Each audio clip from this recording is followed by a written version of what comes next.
চীনের president Xi Jinping তাইওয়ানকে সম্পর্কের সবচেয়ে গুরুত্বপূর্ণ ইস্যু বলে অভিহিত করে যুক্তরাষ্ট্রকে সতর্ক করেছেন। ট্রাম্পকে ফোনালাপে বলেছেন, অস্ত্র সরবরাহের ক্ষেত্রে সাবধানতা অবলম্বন করতে হবে।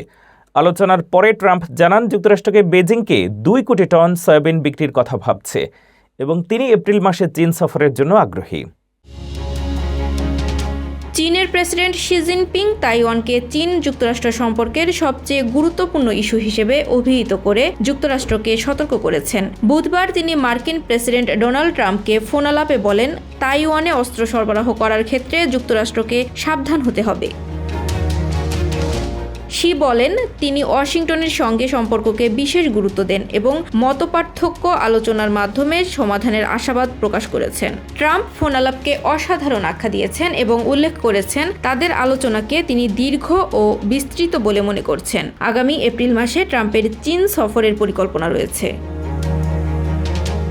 শি ও ট্রাম্পের আলোচনার পরে ট্রাম্প জানান, যুক্তরাষ্ট্র থেকে বেইজিং 2 কোটি টন সয়াবিন কেনার বিষয়ে ভাবছে। ট্রাম্প সামাজিক মাধ্যমে লিখেছেন, চীনের সঙ্গে সম্পর্ক এবং প্রেসিডেন্ট শির সঙ্গে ব্যক্তিগত সম্পর্ক খুব ভালো এবং তা বজায় রাখা অত্যন্ত গুরুত্বপূর্ণ।